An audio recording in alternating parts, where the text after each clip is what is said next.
Good morning, good afternoon, good evening, folks. Michael Zuber, one rental at a time. It is the Three Amigos. And once again, we are taking a topic that an audience member asked us to do. Somebody that follows all three of us sent me a note saying, hey, Mike, can the Three Amigos review Meet Kevin's new company, House Hack?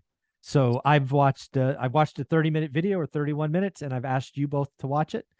Dion, we'll go to you first. Kind of major takeaways. What are you thinking? How did it feel? What were your thoughts? So I watched Meet Kevin's content. Okay. I like it. I love the idea of going from working at Jamba Juice, using a 203K loan, reaching financial freedom. He's one of the conversations in your new book, 15 Conversations with Real Estate Millionaires. Yes. Like I like what he's done. The reacting to the pandemic all of the last 2 years were not a lot of videos I watched. He got into stocks because he got his income so large that he wanted to diversify, which again, I'll say, don't compare year 10 to year 1. When you're starting out, I wouldn't be in several different asset classes. I think in that 30-minute video, so I started with the caveat, or not the caveat, the excuse that I like Meet Kevin. Okay. He spent 30 minutes trying to convince people that a syndication isn't a syndication.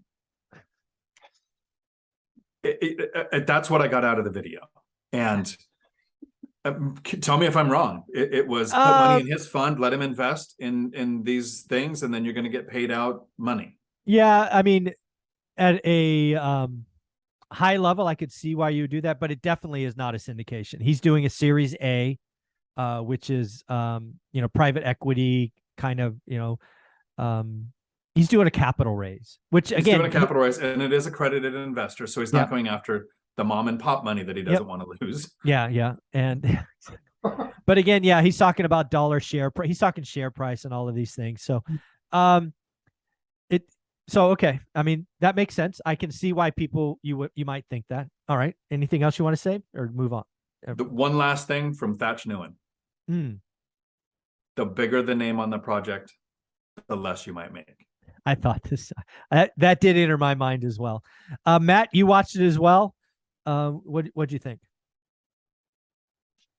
No, thank you. It was, listen, I don't think it's for us. I mean, I think there was a chance that any of us would throw money in. So let's take that off the table. What was kind of the things that made you scratch your head? You said, oh, I like that. I mean, there's got to be some things. No, not really. No, not really. All right. I mean, I think so what I think about it is this, is that I think, Kevin, and you and I in our careers in tech, especially, you find guys like this, who literally in every meeting, you're feeling the air pushing off the helicopter on the top of their hat. Yeah. And it's just like it's throwing air always, right? Yeah. Super smart, know a ton of stuff, can jump into any topic, and because they're super smart, can figure out all the angles. The problem is that when you're a serial entrepreneur, like he is, like I am, this is the problem that you have. Not everything should be a business. And so the challenge that he has, and the only challenge that I would have in it, is that he's got like 1,394 things on his plate on any given minute.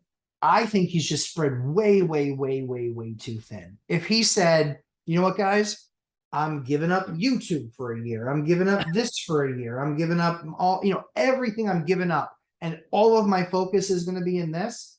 He would have my attention to at least really listen. And I think that he'll have other people in the game. But Mike, you and I have, and I know Dion's had these types of board meetings, but I keep on saying Mike, because it's really a tech thing. That guy in the meeting that you literally, he walks out of the room and you're just like, if I see that guy in the lunchroom, like I'm spitting in his food if he's not looking. Like he's just brutal. And you know that he's brutal in those meetings. And so I think he's a wicked smart guy. But yeah, I think he's just become way too diversified. I think he's become way too spread thin. I think he has lots of good ideas. But I think then executing, you and I both know, a lot of people have amazing ideas, but it all comes down to execution. Yeah. So again, I went into this respecting the fact that I'm not an entrepreneur, and he clearly is. 100%. Right. It's just not my thing. I don't walk that way. Right. So I knew I was going to have questions going in. So unlike Dion, who saw syndication, what I saw was invitation homes. Okay. That's what I saw. Okay. MeetKevin wants to repeat invitation homes. If you don't know what invitation homes is, do yourself a favor, Google it. I believe they are the largest owner of rentals in the country. Certainly largest single family homes. There may be apartment owners who have more units, but Invitation Homes owns the most rental homes, is my belief. I could be wrong. Isn't it like 72,000? Yeah, it's a big ass number. Yeah, sure. So when I saw this, I'm like, he's trying to repeat Invitation Homes with a much smaller checkbook. Uh-huh. He is trying to repeat Invitation Homes at the top of the market, where if you don't know, Invitation Homes bought more than 50% of their portfolio at the bottom of the market. Yep. Second, second. The second thing that scared the shit out of me was he talked about we're using AI and we don't employ any engineers. What? What? So like he has guys on Fiverr building the algorithms. and again, I go back to examples. Zillow. I'm guessing Zillow has more than 0 engineers working on artificial intelligence. They do. I'm guessing. Yes. And they are so talented that they lost $600 billion in an up market. Yes. And again, MeetKevin is in a flat to down market. Yes. And then finally, he is talking about, or at least it felt like, we are going to buy wedge deals. That's his vocabulary. In any city across the country. And I'm ready to get on planes and do this, that, and the other. I'm like, you don't have a buy box. You have no, you're not again, that is all risk war. It's going to blow up. He could have said things like this. Because if you look at MeetKevin and what he could do with his reach, he could say, hey, over the next 60 days, I'm going to find 100 MeetKevin Juniors. Yes. In 100 different markets. That's the better plan. Right? Because if he could manage 100 different people, give him his wedge deal formula, again, use AI. Because again, AI, if he's using AI to peel off the 15 things that should be looked at, that's awesome. But you still have 15 things that need to be looked at by a human. Right. That's where Zillow went wrong, right? It's just done. Correct. So he could add this layer, and maybe it's out there and it's in the perspective, which I'll never read. But I mean, if he's doing this himself because he is smarter than everybody else, oh, dude, that's not going to work.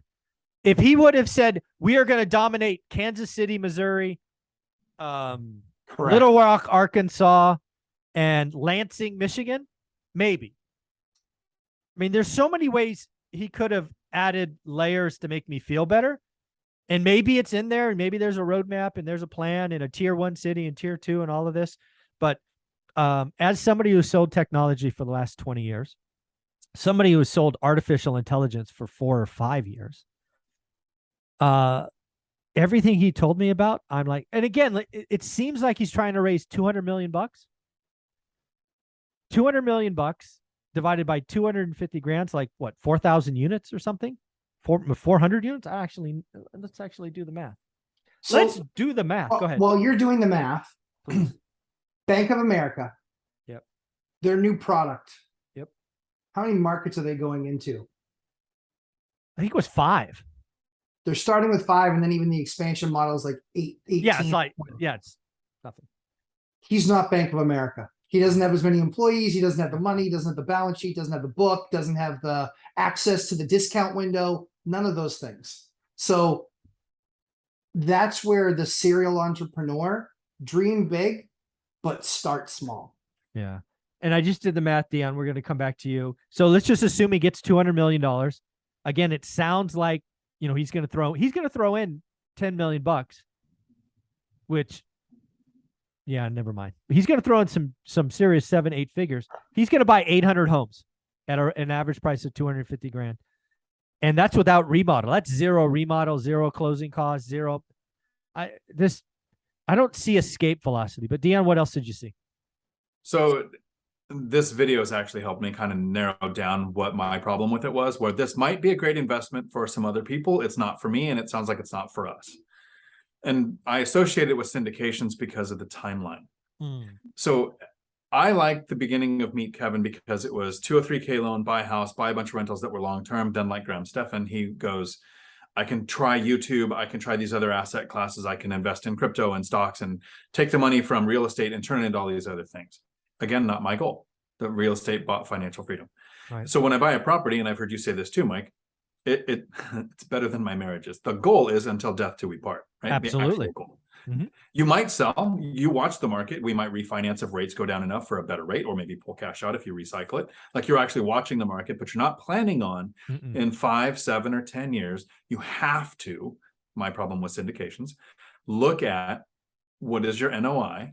You might have a forced sale. You might have a forced capital call. You might have all of these things that I don't want to ever have to think about, not even on a 5, 7, or 10-year horizon. 30-year fixed rate debt. I have control. I can choose to refinance. I could choose to sell. I can choose to never think about it and just let it sit there and get paid off by the tenant over the next decades. And that's kind of my issue here. Is it's a lot of gambling on what's going to happen in 5 to 10 years. Yeah. And I think you're right. I think there was, I mean, going into this, not understanding, Series A and different ways capital can be raised. You're absolutely right. There was a lot of this could. I'm like, once you start compounding that, it's not additional, it's multiplication. Correct. Right. The risk profile is not, hey, 2 + 2 is 4 + 2 is 6. No, it's 8, right? It compounds. So pretty crazy stuff. Lumberjack, kind of bring us home. What were your wrap up thoughts? Yeah, I think like what Dion said, I don't think it's for any of us. It might be for other investors out there after they decide that they want to vet it. But I would challenge anybody, look at any of these YouTube driven products and let me know who the most successful one was. The Kardashians selling makeup, without question. Yes. Billionaires.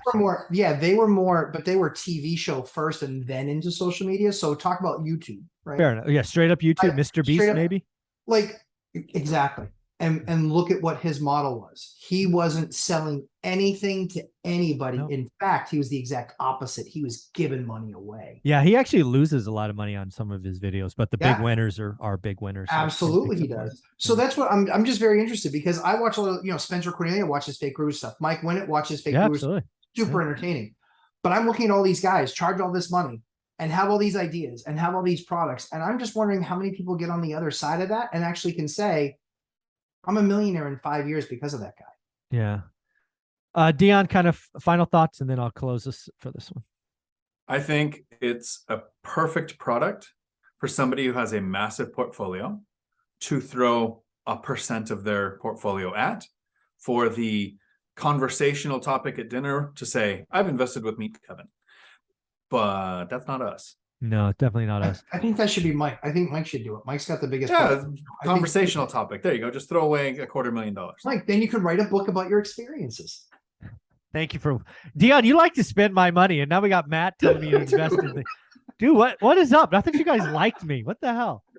And his minimum investment's $50,000, by the way. So I could certainly write that check, but I'm not going to. So kind of my closing thoughts on this are, if you're interested in it, again, I've watched one video. There's a lot more detail. He has a perspective. Go get it. There's a couple of things. I want to understand how he's going to be everywhere at every time. Right. Maybe there's a plan there that I don't see. And then the second thing is, he is selling the idea, his wedge deal concept, at the peak of a market as a good thing, where Invitation Homes came in and bought at the bottom. Right. I see House Hack as a sister, a cousin, stepbrother, whatever you want, of Invitation Homes at a smaller scale. I get it. It's funny, when I saw the name House Hack, I actually thought he was going to build a portfolio and do roommates. That's what I thought I was going to be pitched. But I actually never saw House Hack anything, which is what you and I all talk about, cheat code to wealth. Go ahead, Dion. So the one thing I want to say for people who do watch MeetKevin and really like his content, and this is a new thing that he's doing, not one of my properties has been a wedge deal. He uses that all the time. He says you have to buy it below value. No, I buy it that gets cash flow. I've never purchased and had to do a rehab. I've never purchased somebody who was going through a death in the family or a divorce and they just had to sell. Like, we looked for those deals, sure, but you can reach financial freedom just like out of one rental at a time from the MLS, Every time. traditional lending. And so the wedge deal, it's kind of like house hacking. It's catch terms that get your attention.